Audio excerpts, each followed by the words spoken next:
प्रथमतः आमची हीच मागणी आहे की शेतकऱ्याचा सातबारा कोरा झाला पाहिजे.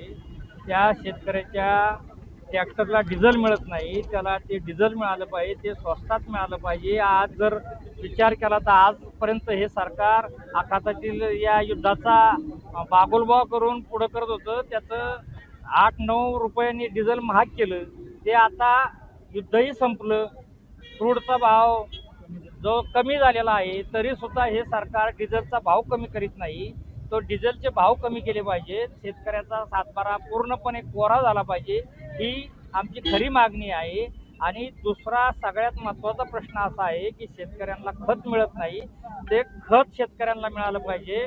आज जी टोकन पद्धत शासनाने काढली, ती टोकन पद्धत बंद झाली पाहिजे आणि शेतकऱ्याला मागल त्याला खत मिळालं पाहिजे, त्याच्या शेतीमालाला योग्य आणि हमी भाव मिळाला पाहिजे. याच मागण्या घेऊन आम्ही या सरकारच्या विरोधात हा निषेध मोर्चा काढलेला आहे. सरकार असं म्हणतं की काँग्रेसच्या काळात म्हणजे युपीए सरकारमध्ये 72,000 कोटीची कर्जमाफी झाली होती, मात्र ती देशात होती.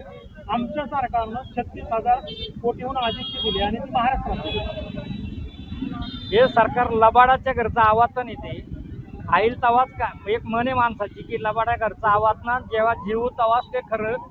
कारण आमच्या आघाडी सरकारने 2019 साली 55,000 कोटीची कर्जमाफी केली होती, ती सरसकट केली होती.